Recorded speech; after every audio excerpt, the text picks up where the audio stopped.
Hello kaibigan, bibigyan ko po kayo ng tips. Dalawang senyales po kung gusto ka ng isang babae or kaibigan mo, ganyan. Umpisa, pag gusto ka talaga ng isang babae, umpisa ito: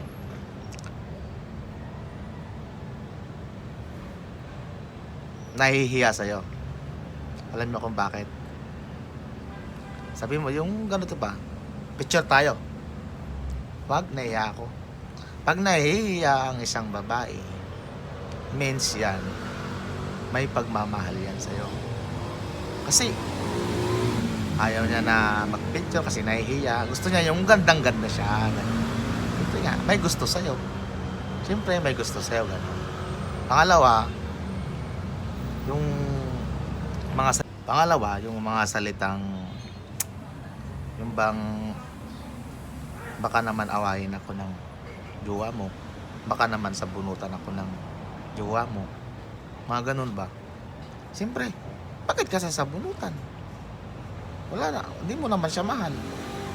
Kung hindi ka mahal ng isang babae, hindi siya magsasabi ng ganun kasi wala siyang pake, hindi siya takot. Ganun yan. Pag natatakot, means may pagmamahal sa'yo. Diba? Ganun yan. Yan. Mayroon na naman kaming tiktik dyan, mga bro. Hanggang dito na lang. Pag once na narinig yun, asahan mo, magkakajowa ka ngayon. Legit yan, pre.